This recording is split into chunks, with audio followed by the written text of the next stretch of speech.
To help us really understand what we're talking about, Jacob, could you first tell us a little bit about your understanding of the term inclusive design and what that really means when we say inclusive design? Sure. Yeah. So when we're building things to be inclusive, we're really taking a look at the design of the product, design of the service through a lens of inclusivity, just to make sure that we're building it for the people who have been historically underrepresented in the design of these products and services. So we want to make sure that we're getting as close as possible to the people who will be using our products and services, and just making sure that they feel represented and feel like they belong when they're using anything that we're putting out. That's great. Thank you. Darren, I'd also love for you to talk a little bit about the idea of accessible design and how that might be a little bit different when we use the word inclusive and accessible. They really are two parts to a bigger idea. Yeah, so I think it's fair to say that accessibility is the outcome of the inclusive design process, right? So there isn't an accessibility design process. There's inclusive design, and accessibility is what you get out of that. Now, at a minimum goal set level, you could say something's accessible is somebody can get onto a system like a website, for example, and it's just generally made available to as broad an audience as possible. But really, to be truly accessible, as we think about people with disabilities in particular, you have to think about how usable is it, how enjoyable is that experience, in the same way that you would intend to do that for the user experience for any intended users, I guess. So accessibility does fall under that user experience approach, but it's surprising on how often it gets neglected in terms of both the kind of education around that, and also as we think about embedding that into your standard processes, as if you like. So it's not really always thought about when we incorporate into our design thinking. And kind of on that note, I've heard you actually speak about this idea of a social model approach to design, and I'd love for you to speak a little bit more about that. What exactly do you mean by that social model approach to people with disabilities? Yeah, so I think this is really important. It's usually when we talk about this in Lily, it's one of the first sort of things we'll put in front of people, because before you even get into accessibility, whether that's digital or physical, you need to really understand the way that we perceive people with disabilities. And I guess there's three major models that tend to get talked about. There's more than that out there, but there's three major models. One's the charity model, which is quite outdated, really, in that you look at people with disability with a sort of sympathetic view. The people that need to be cared for, and they're highly dependent, which obviously is not what we want. Then there's the medical view, which may look at disabilities as somehow being broken and need fixing. And then they kind of almost like the onus is on them to kind of get around things. Whereas the social model, which is the one that we try to encourage everyone to embrace, is to say, well, actually, a person becomes disabled when their impairment comes in conflict with the environment that's been constructed. So if that environment hasn't been designed with them in mind, it's not the person with the impairments kind of fault or onus on them. It's for the onus to be the removing of that barrier, whether that be physical or digital or whatever. So we talk about the social model in that context. It's like that mismatch between the impairment and the environment that's been constructed. And I think the typical barriers we talk about there, sort of attitudinal, organizational, so your policies and procedures, physical, the built environment, digital, of course, and barriers to information, so communications, for example. Great, thank you. That's a great way to understand the different approaches. I just want to remind everyone, if you have a question or a comment, you want to maybe share an observation that you've had in your experiences, we welcome all of that in the chat. So please feel free to do that. I want to go to another question for you, Jacob, and ask, and we're really talking a lot about digital platforms today, and we certainly don't want to limit that, that thinking. We can certainly talk about other platforms as well, but because of the ubiquity of digital platforms, most of our conversation will likely focus on that. So Jacob, when a marketer is getting ready to start on a new project, let's say a website project, something like that, what would be a few things that they should be thinking about to ensure that the design is inclusive? What would be kind of that way to get started and the kinds of questions that they should be asking themselves? Yeah, for sure. So this is something that I'm lucky enough to be able to work on day in and day out at Mars, and it's really helping people get as close as they can to the people who are going to be using in this instance that website. So it's really understanding how the people who will be using your website are acting and behaving, and what of their personality is really dictating how they're interacting with that. So it's taking a look at the specific attributes that your consumer base will have, and seeing what personality traits and behavioral traits you have on your team, recognizing your own biases that you may have, and then really looking at who else do you need to involve in the conversation, and when do you need to involve them in the conversation to have an inclusive outcome come from that website. So a few areas that you're going to want to look at that in is within ideation. So when you're actually creating the idea,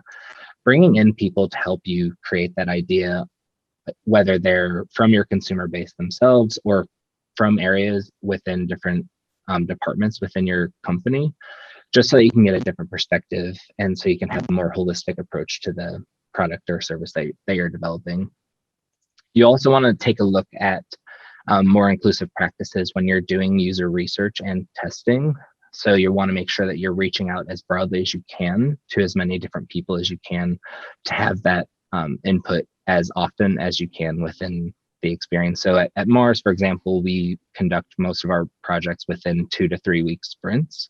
And during each of our sprint cycles, that's when we're doing user testing and user research to get the voice of the consumer back into our product or service, so that we can update those design principles or update the product to match what's being said. And then obviously, whenever you're marketing said product, you'll want to make sure to continue that testing, just to see how people are reacting, to see how people feel about the message that you're putting out. So doing user testing and focus groups, things like that, when you have something for people to react to, is obviously a great way to get some initial feedback. But if you were creating something in the very beginning, and let's just say, the reality is that your organization isn't that diverse and you don't necessarily have internal resources that can help you broaden your perspective, what would be some suggestions you would have for how you could do that before you even get to the point where you have something to run through user testing in the actual design phase?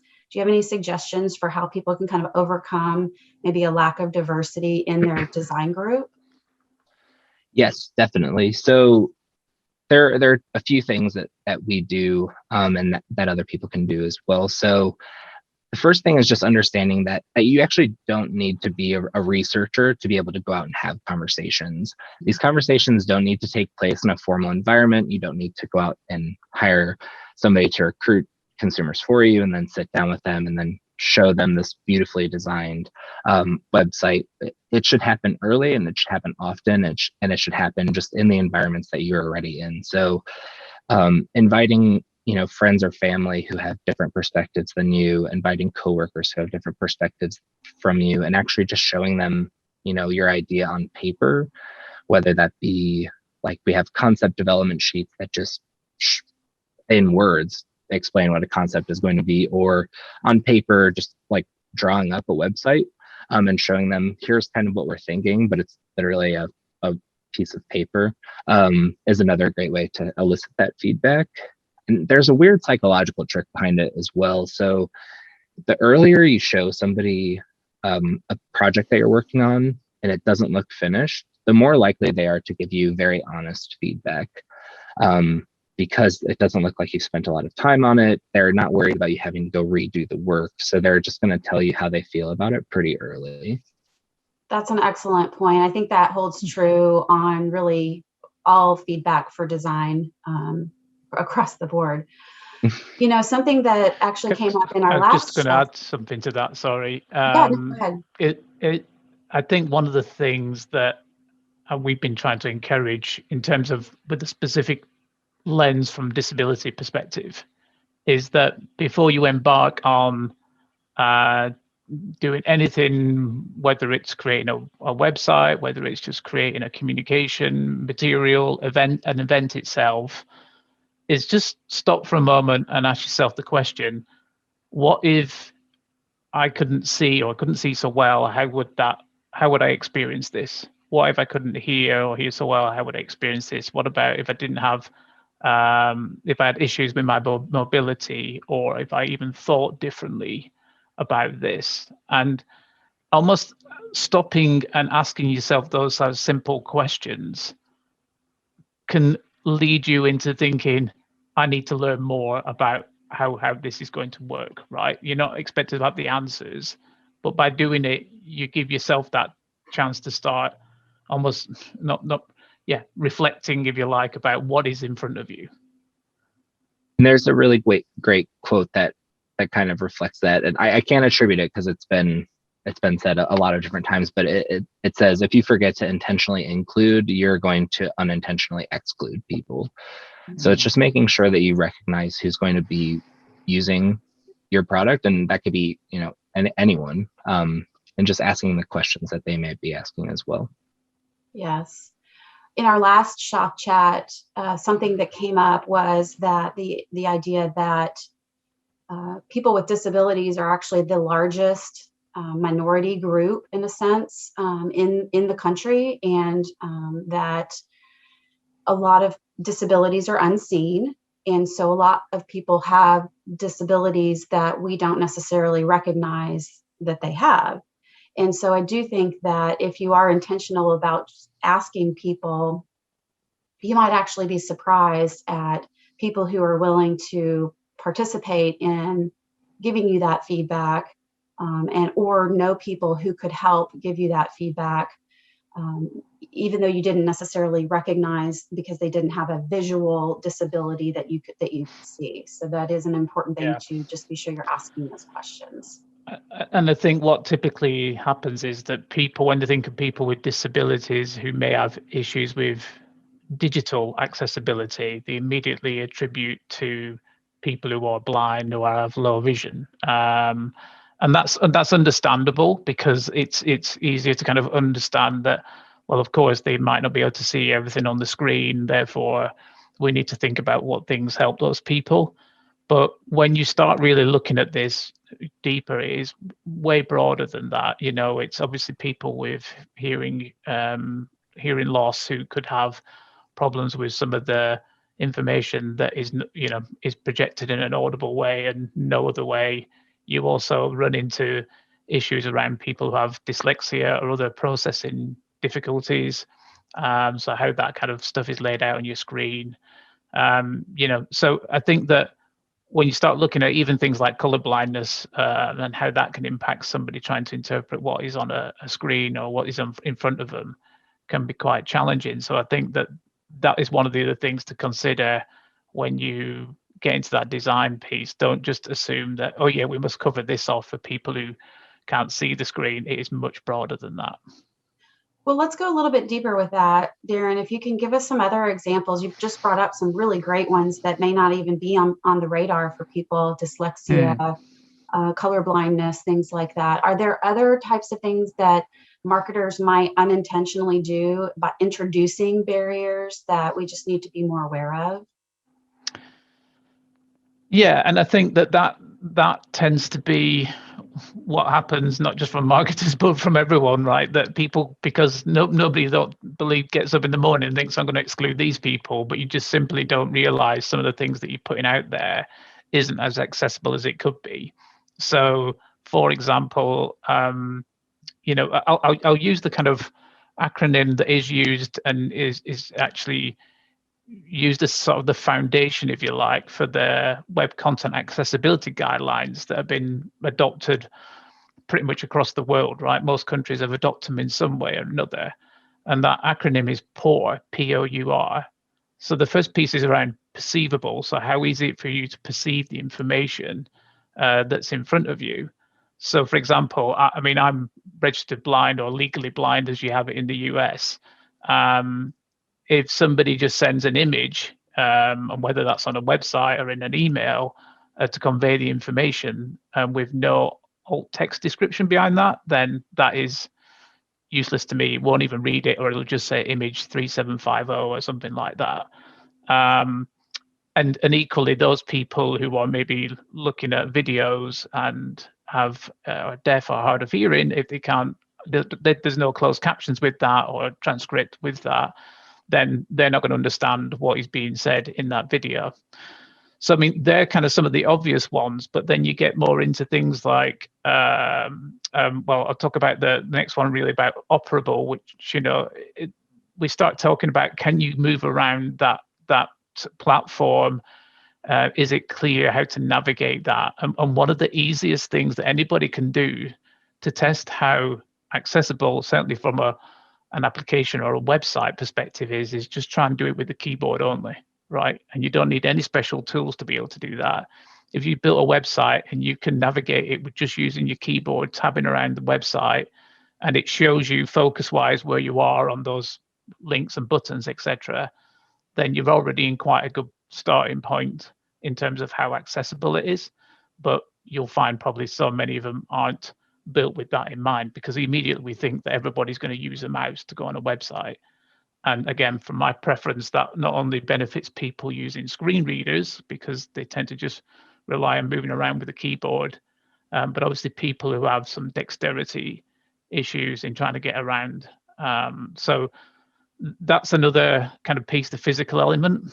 The U is for understanding. So can you understand the information that's on there? So is it clear? Is the content written in such a way that it's plain speak, if you like? Obviously, that may depend on who your audience is, but you need to kind of bring it down to the right level and use less jargon. That's important, obviously, for people with some processing difficulties, but also making it clear that you're not contrasting the text with different colors behind it that make it very difficult for people to read.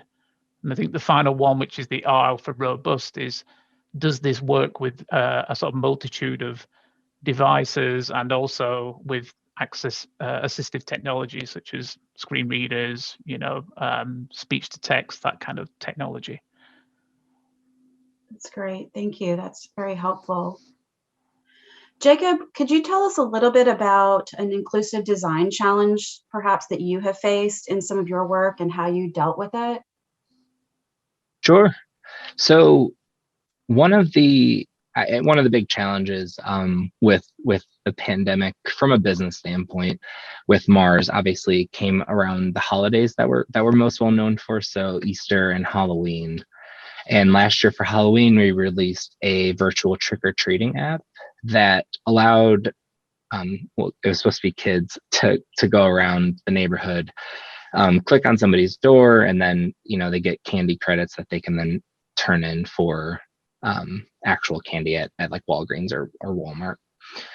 And, we had to do it really fast. And so that presented a lot of challenges in and of itself with a lot of trade-offs. And so there are a few trade-offs that we were faced with that we had to make decisions on, and very proud to say that we took the more inclusive lens through those. But one of them, for example, was we couldn't have a way to not show doors if they didn't have candy in them, but you had to create a door in order to have an account.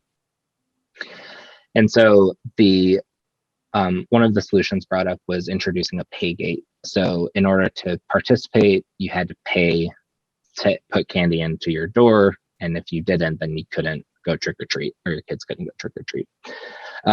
That was pretty problematic from my point of view and from an inclusive point of view, because you're really excluding then people of lower socioeconomic statuses when you introduce something like a pay gate, or when you have to have a credit card registered to sign up, because some people just don't have credit cards. A lot of people don't have the money to put into an app for people to play. And Halloween is an inclusive holiday as it stands. Everyone can go trick or treat, and so we really had to have that conversation around, who is going to be eligible to trick or treat, and the answer to that question is everyone is eligible to trick or treat, and that was what was brought through. It created a user experience challenge because there are thousands of doors without candy, but that's something that's being looked at and being refined for this next Halloween coming up. And in that same gate as well, we had to figure out how many profiles to put on to a specific account. And so we looked at it through the lens of the parents, and we talked to parents, and with the parents talked to some children as well, to get an understanding of device usage, and how many families were likely to just share one device, how many families were likely to have a device per child.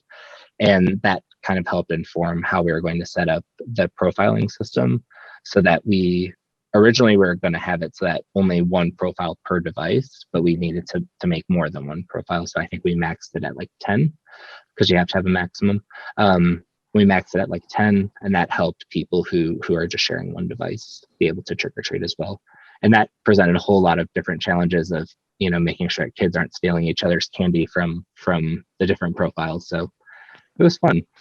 Yeah, that sounds so interesting, trying to come up with a way to make a virtual digital opportunity for people to enjoy a time-honored tradition of a holiday. So that was very creative.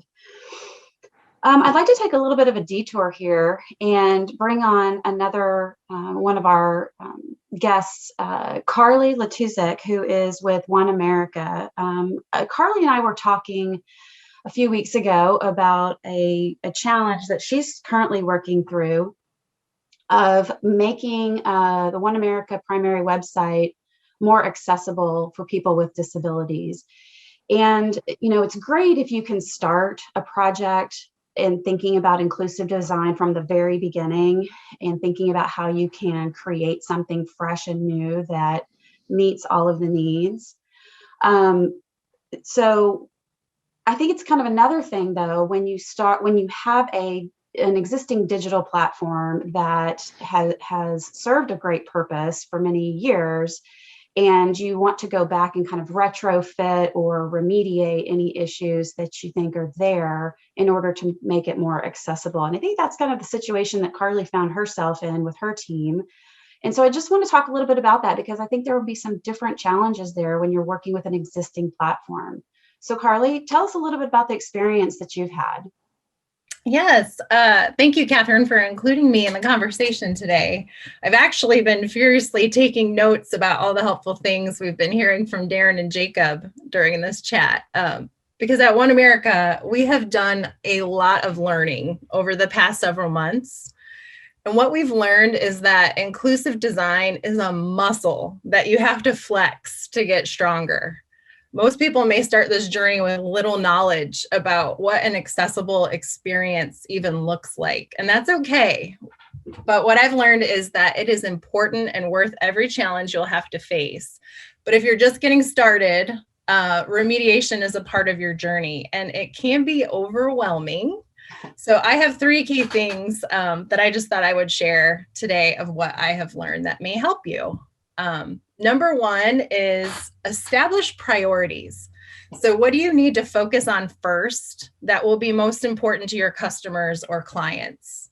We use that framework to tackle our primary website first, as you mentioned, but we're also developing a plan to eventually impact all parts of our digital content. It's more manageable when it's segmented. So number 2 is really make a plan. So what do you need to do to reach your outcome quickly, and who is able to help you? One America is a relationship-focused company. So we did what we do best. We leveraged the relationships we already had with experts in this field, and we reached out and started new ones.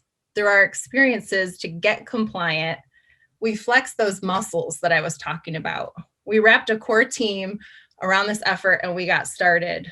And it reminds me of, and hang with me here for a second, but it reminds me of becoming a parent. Like, you can read all the books and talk to all your friends before that child is born, but until they hand that baby to you, you have no clue on what you're really in for. But you figure it out, you get better at it, hopefully. It's an interesting analogy, but it leads to my third key point, which is building your discipline. So that's really about saturation of knowledge, learning about WCAG guidelines, learning from others like Darren and Jacob, and furiously take notes when you're on chats like this. But then you can develop a criteria to bring consistency and excellence really to this perfectly imperfect process. And we are doing this too. We're learning how to implement new strategies for our content and distribution so that the future will not have the same challenges that we had to overcome. And it's a lot, and it will take time. So above all, give yourself grace, give each other grace, appreciate that you're on the journey and you're making a difference. That's great, Carly. Thank you so much. I know in our conversation, you were telling me about how you really discovered in this process more than you even realized, for example, the use of PDFs on a digital platform, and how I'm guessing that this process is helping you think not just about how to make your website more accessible, but also just to help make it a different kind of a design and a different kind of a user experience for the future because of things like that. Yes. Yeah, we have, I think one of the challenges that we learned is we have way too many PDFs, or we've placed way too many PDFs online. Some of those are important in the insurance industry. There are going to be documents that we need to share. They're not always our documents, but we have to make those available to the public. But there's also a lot of just antiquated practices that we're cleaning up and refreshing and modernizing in the best way possible, because it's going to help us create more accessible experiences for our customers. Great, thank you.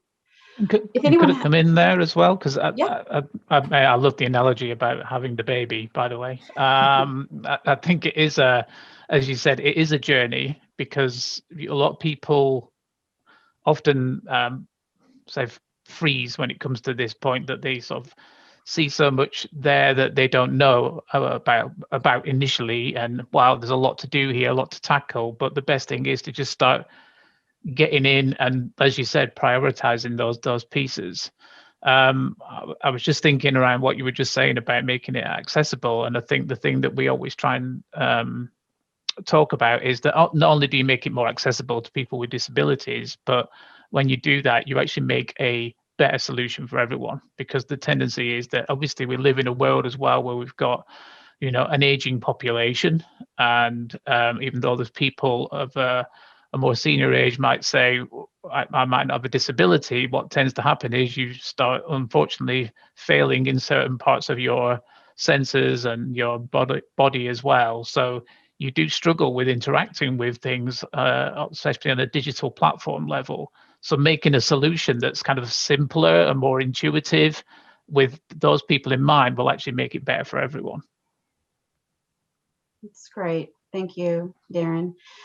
Darren, I'd like to actually continue with you and just ask the question about whether or not you have some examples of design elements that could be problematic, and how designers may want to treat those. And if you have a particular example, or maybe there's a project that you're working on right now that you think makes for a good example, we'd just be interested to hear more about your thoughts on some more specific design elements that could be problematic, and how to resolve those.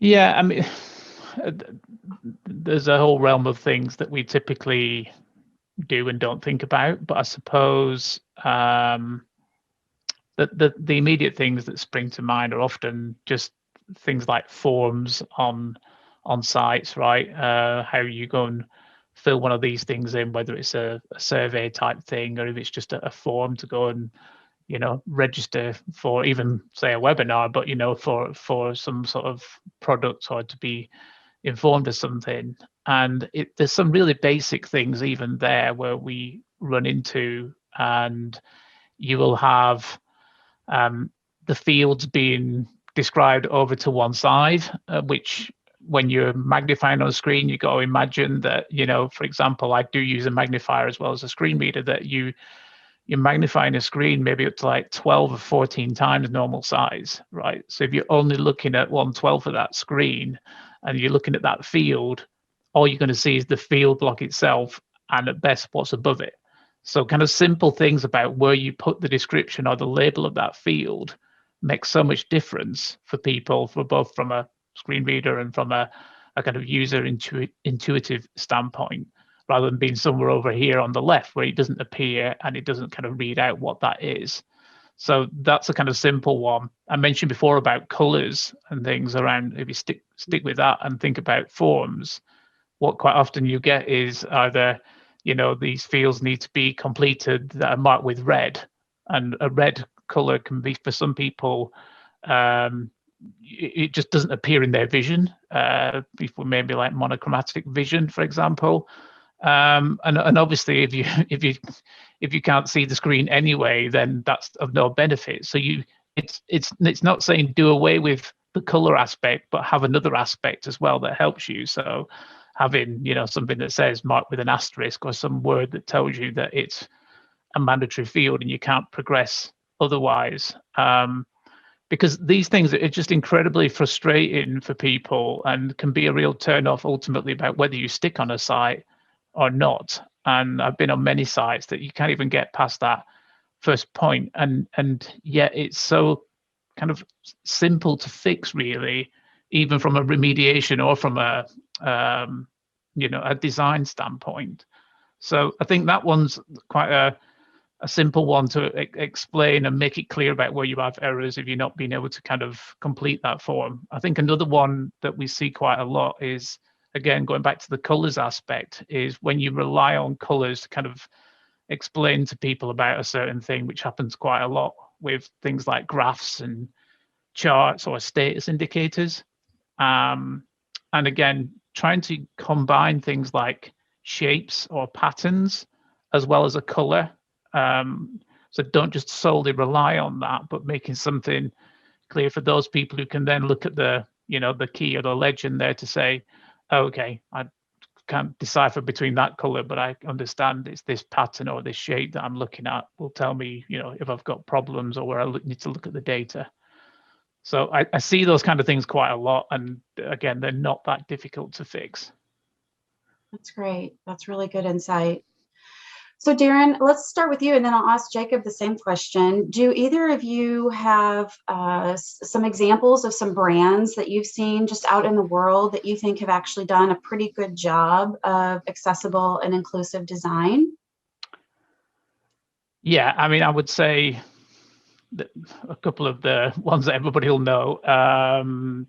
Microsoft, for a start. I mean, I'm quite envious of where they're at with their accessibility strategy, to be honest. I mean, they have, as I think the CEO's book says, hit refresh, right? And they've really made accessibility part of their business.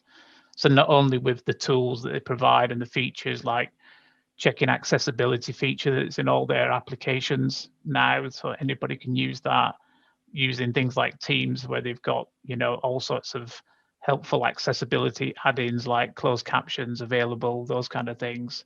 But they also created the Xbox controller for people who have difficulty with, again, dexterity, which could be operated either with hands and feet, the sort of co-pilot controller, which has been, received rave reviews in the disability community. I think the other one that I obviously use a heck of a lot is the iPhone, right? It's the Apple inclusive design approach that they've taken there is incredible. I mean, when I was told our company were moving to iPhones years ago, I was like, that's it. I'm not going to be able to use my phone because I never thought I'd be able to use a touch screen, because I just immediately assumed that's not going to be possible when you have a sight impairment. But then we're switching on the built-in accessibility, and in the past I would have to pay for software to work on a standard phone. I didn't have to do that.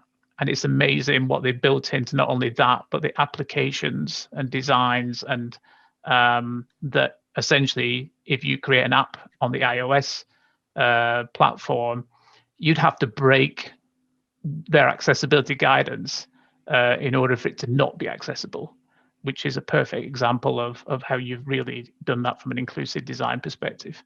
Yes, that's great. So, but before we go to Jacob, I actually want to have you elaborate a little bit. You mentioned the Microsoft tools, and this is actually something you brought to my attention when we spoke many weeks ago, that many of the Microsoft products do have these built-in things that you can use as a designer, or even just as a person who's developing a simple email, or working on a SharePoint site or a PowerPoint, things like that. Can you talk a little bit more about some of those tools that they've built in and how you could potentially use those? Yeah, I mean, the biggest one we're encouraging everyone to use is the check accessibility feature, which Microsoft themselves have intentionally moved it right next to the spell checker in everything from Word to Outlook, PowerPoint, etc. And so you can even have it running in the background, but you can just click on that and it will tell you, on the right-hand side where you've got errors, like almost prioritize those between errors and warnings.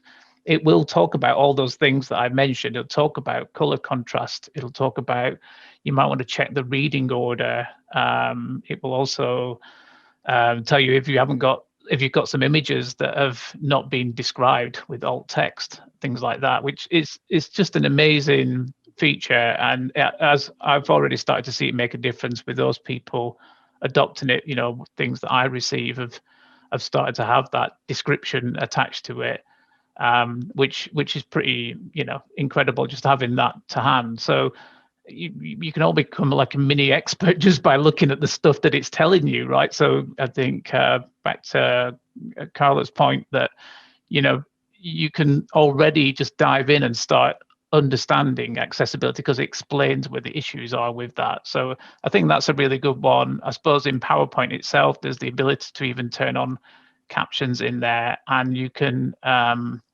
click on things like design ideas that create stuff for you, nice design ideas, and are accessible. So Microsoft have actually kind of guaranteed that if you do it using these kind of templates or whatever that they've provided, that they've got accessibility built in. So there's a couple of examples. Yeah, that's great. Jacob, let's go to you. What have you seen out in the world that you think works, or maybe even that doesn't work? Sure.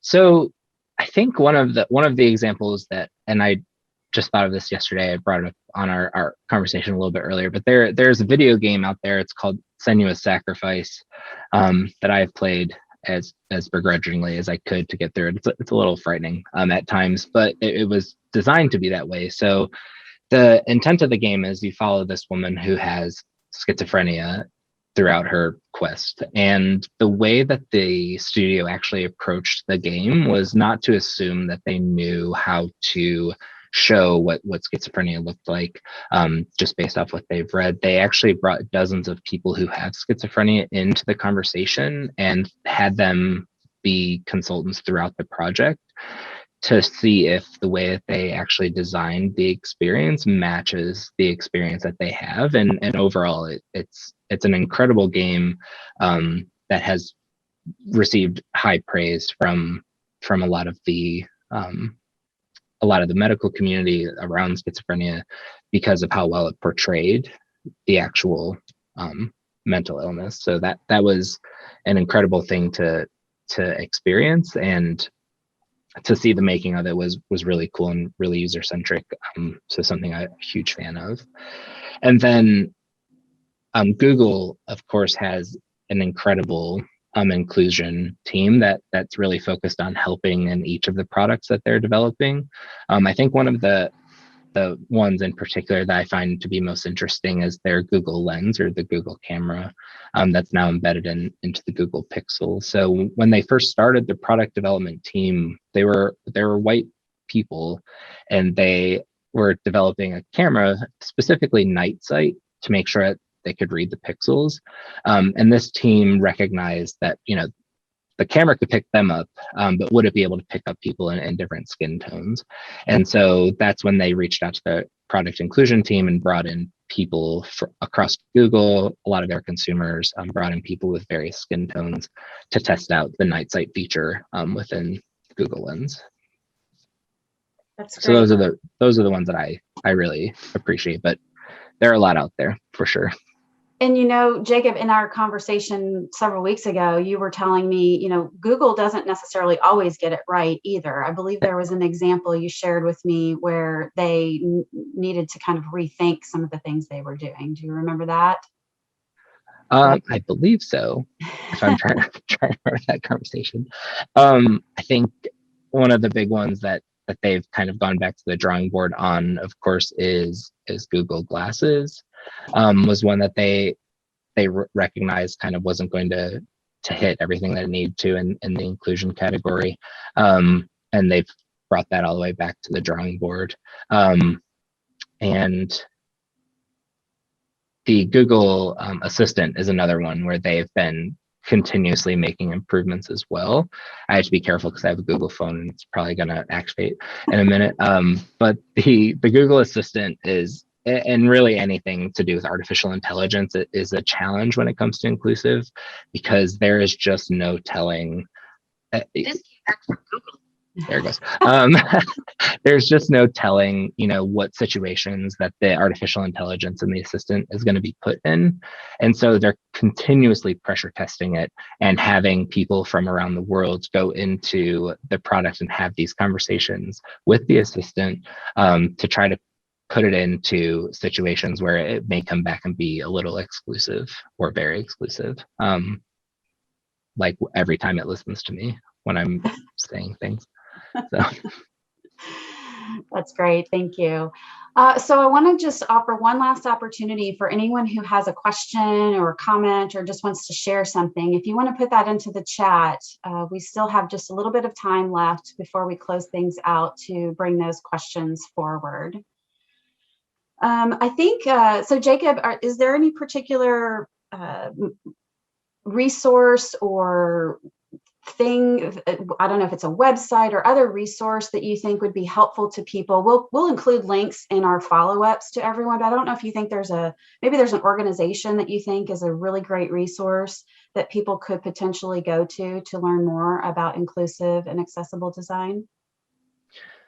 So, I mean, if you go to IDEO, they're really the pioneers of design thinking, which is an inclusive design practice, and taking a look at a lot of the exercises that they have out there just to kind of put you into different mindsets. It's the process that we use at Mars to try to get people to think a little bit outside the box. There's also a book called Building for Everyone by Annie Jean-Baptiste.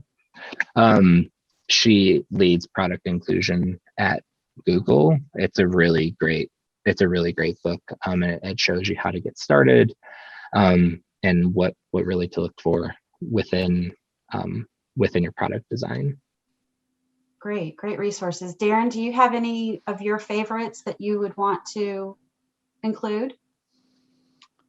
Yeah, I mean, I think you could just probably even Google, accessible marketing or accessible communications, right? And you get lots of information back, because I think the great thing about accessibility and the community around that is that there's so much open sources and sourcing and sharing of that. I mean, I'll go back to Microsoft again. I'm not getting sponsored by them or anything, but they not only do they have some wonderful videos that help people understand accessibility right from the basics through to more specific things, whether that's events or whether that's buildings, or again, obviously the technology. They have lots of guidance around the things that I mentioned and more.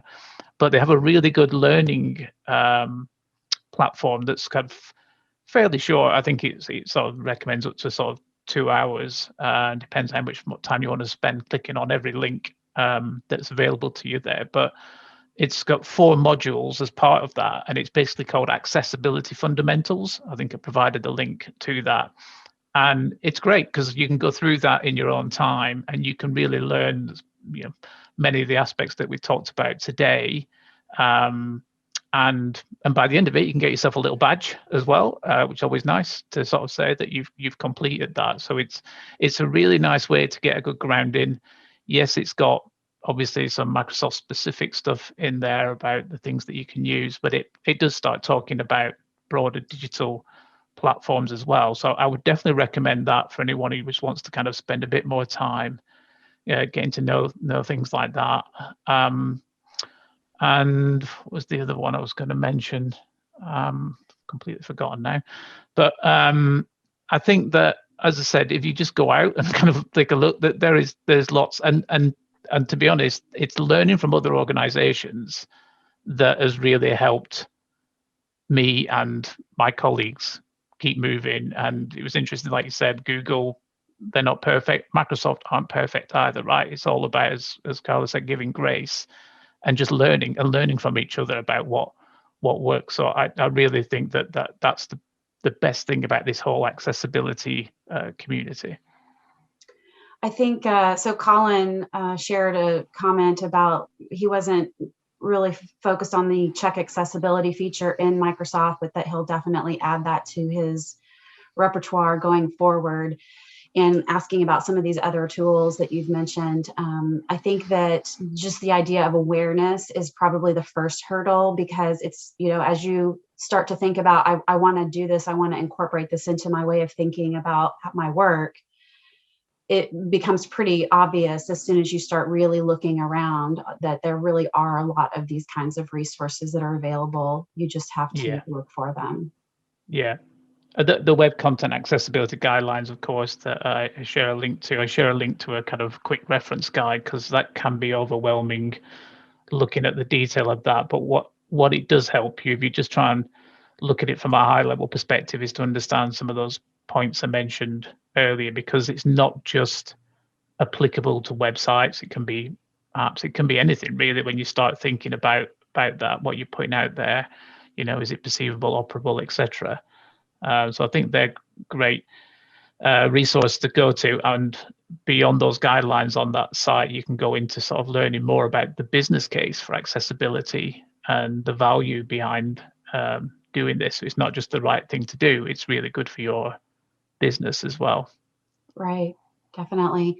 So with the last just couple minutes, I want to also invite another one of our attendees, Dana Shea, who's on with us as well.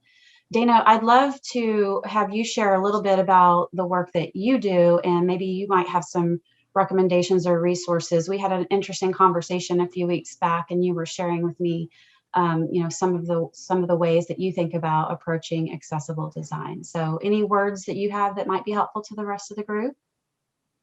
Yes, thank you so much for having me.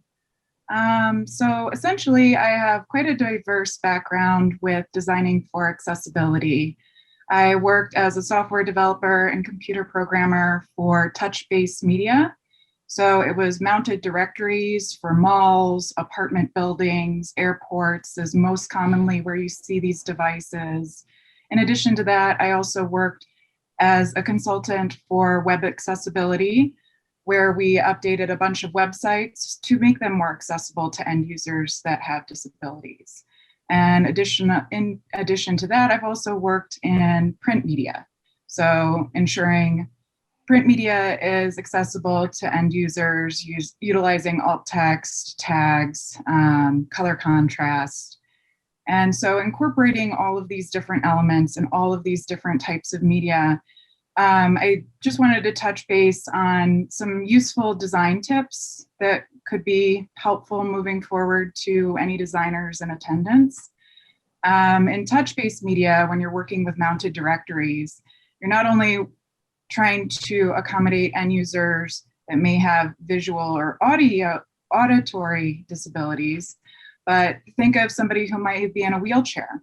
So if you have a mounted directory and the buttons are too high up, how is that person in the wheelchair going to be able to touch the interactive media?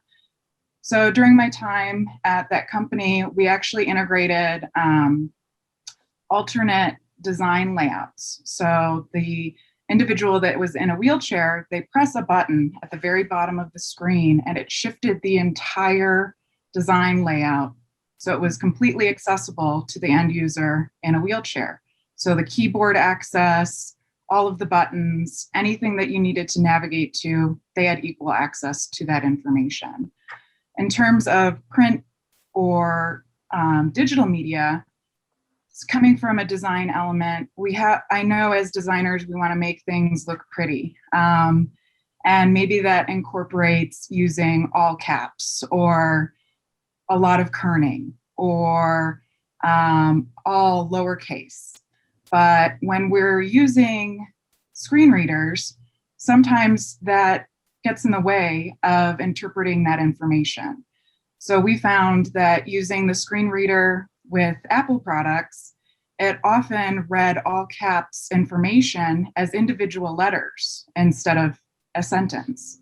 So integrating title case for websites or hashtags, that's able to interpret that information to the end user. Instead of one jumbled word, it's the individual words that's meant for the message attached to that. Kerning, if you're spacing out your letters, again, sometimes that screen reader interprets it as individual letters or incomplete sentences. So just styling text alone can impact accessibility. Even if you have great contrast, great messaging, if you're embedding text in an image and then placing that image on your website, a screen reader can't interpret that embedded text in that image.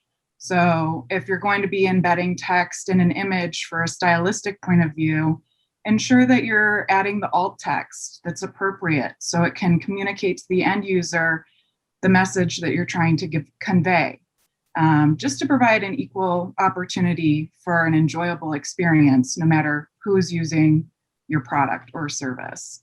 When it comes to color contrast, we talked a lot about that. And I agree with Darren, incorporating patterns is a huge help, especially when you're working with such complex graphics. It can get very convoluted, overwhelming, and confusing to an end user. So trying to think of it from a standpoint, not only from visual or auditory disabilities, but also there are individuals that have cognitive disabilities. So if you're using abbreviations or slang, that may be confusing to an end user with a cognitive disability. So I would say, coming from the standpoint of design, try to put yourself in somebody else's shoes. I was able to also, work with website remediation in terms of time limits. Sometimes people say, hey, you have to fill out this form, otherwise the screen's get a timeout. Well, again, if somebody has a cognitive disability, they may not be able to fill out that information in that set time frame. There's also individuals that use assistive technology that aren't able to use their hands. So they use a mouthpiece to navigate through information.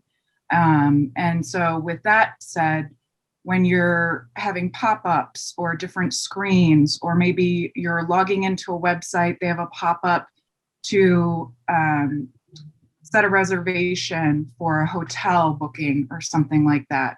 Provide the opportunity to use your escape key to get out of that window instead of having to physically click an X button. Speaking to Darren's points brought up earlier, keyboard navigation is huge. Typically when we're interpreting information, it's top to bottom, left to right. So when we're integrating reading order and accessibility through a keyboard, keep that in mind when you're using your design elements for the end user as well, top to bottom, left to right. Simplicity. And then overall, just understanding that cleaning up your design files before final output. If you're working in InDesign and you have empty text frames off to the side of your artboard, and maybe you didn't think to clean those up before you exported a PDF. Well, I found that when you're tagging PDFs, some of that information will pop up on the sides of the overall layout. So make sure that you just have a good practice of being clear, concise, and taking into consideration that there are people out there that want to have an equal opportunity, and it's our responsibility to provide that. Yes, that's great. Thank you, Dana. That's you give us so many great examples, and I know everyone else, I don't know about you, my head is swimming with all the details. So we will try to capture a lot of this with some links to resources and things like that for everyone in our summary blog. Thank you all for joining us today. This has been a really great opportunity to talk about a very important subject.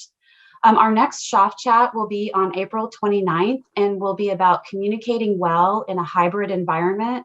As you all know, many office-based workers are looking at the future, and it's a lot of companies are going to a more permanent hybrid model with some remote work and some in the office work. And that's going to be a challenge for people. And it really comes down to the fundamental importance of communication in those environments. So we'll be exploring that with our guests next month, and we hope that you'll join us. Thank you all again for joining us today. Really appreciate all of the great insights and look forward to seeing everyone again soon.